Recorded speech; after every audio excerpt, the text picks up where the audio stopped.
The storm came down like punishment. Snow fell in sheets so heavy it blurred the world into shifting white walls. The little town of Fairview lay buried in silence, its streets erased, its houses swallowed. By dusk, the plows had given up, their engines frozen under the weight of drifts that rose to the tops of cars.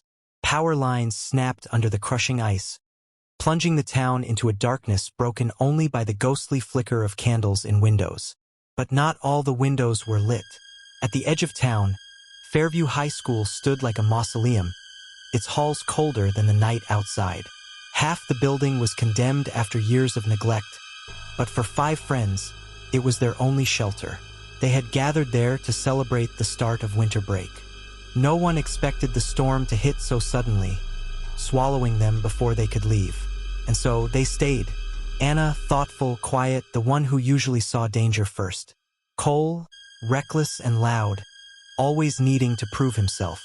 Maya, sharp-eyed, sharp-tongued, but loyal to the bone.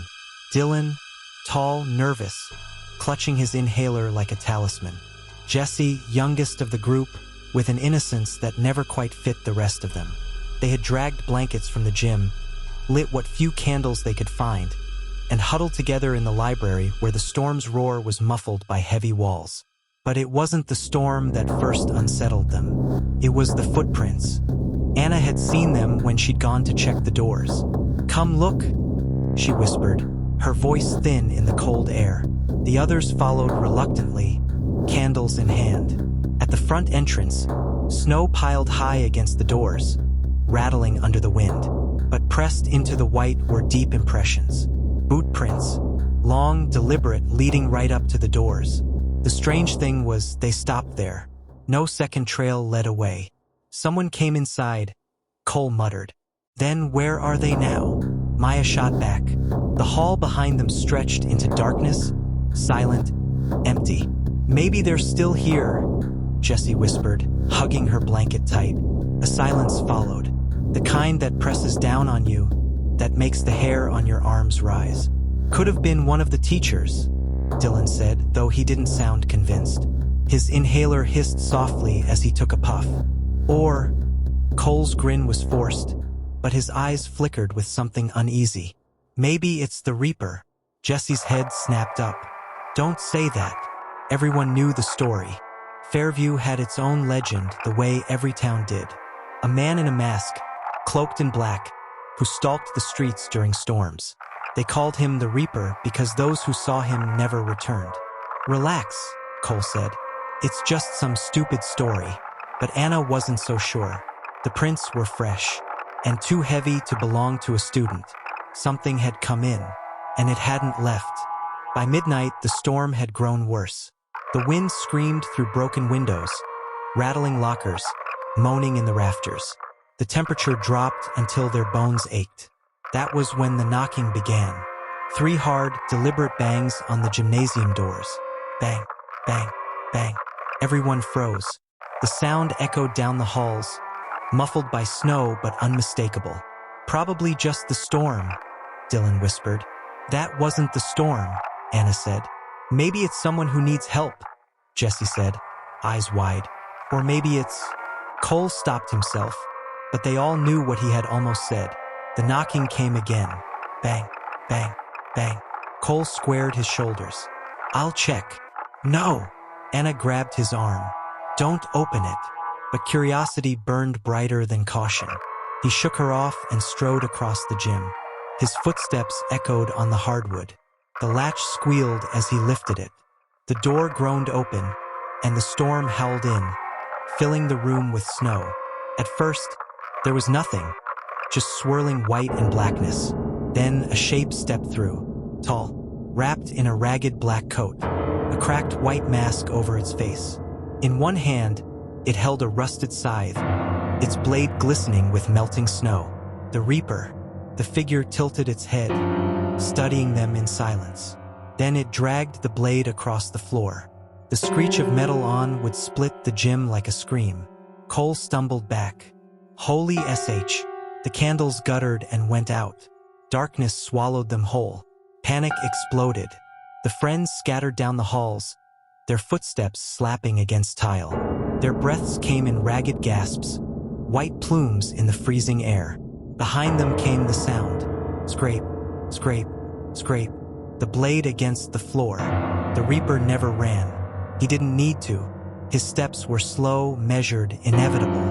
Anna pulled Jesse into a classroom, slamming the door. They crouched beneath a desk, holding hands. "Don't make a sound," Anna whispered. Through the crack under the door, a shadow passed. Long, elongated.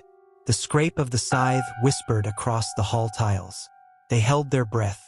The shadow stopped. Jessie trembled, her hand tightening around Anna's. Tears slid silently down her cheeks. Then the shadow moved on. Anna dared to exhale. Elsewhere in the school, Maya and Dylan weren't as lucky. They had run for the science lab, locking the door behind them. Dylan's chest heaved, his inhaler clutched tight. "We just wait him out," Maya said. "Storm will pass by morning." But then the lights flickered. For just an instant, the glass of the cabinet reflected not Dylan's face, but the mask. Maya turned, but too late. The door groaned. Hinges screamed. The Reaper was inside. Screams echoed through the halls.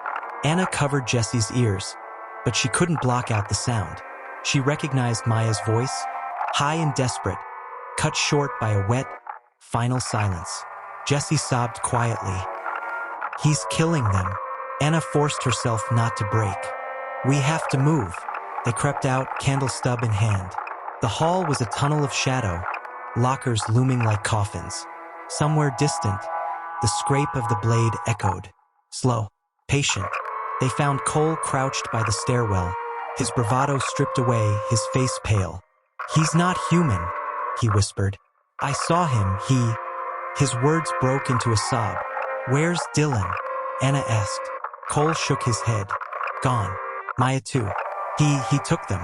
Jessie whimpered. Anna swallowed her terror. "We stick together," she said firmly. "It's the only way." But the Reaper was already there. The scrape came from the shadows behind them. The mask emerged, pale in the candlelight. The scythe gleamed red. Cole screamed and ran.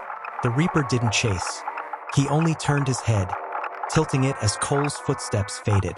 Then, slowly, deliberately, he turned back toward Anna and Jessie. The scrape resumed, step by step, unhurried. They fled into the library, barricading the doors with overturned tables. Snow seeped in through broken windows, frosting the shelves. Jessie clung to Anna. "We're gonna die." "No," Anna said, her voice breaking. "No, we're not." By dawn, the storm had buried Fairview completely. The school lay silent, its windows frosted, its halls empty. No voices, no screams, no survivors. When rescuers finally dug through, they found nothing but snow-drifted corridors and trails of blood leading nowhere. At the edge of the gym, near the doors where the footprints had first appeared, there was one final mark in the snow, the impression of a scythe blade pressed deep into the ice. And beside it, a new trail of footprints. They led into the woods. No prints ever came back out. But inside, she wasn't sure. The scraping drew closer. Scrape, scrape, scrape. Then silence.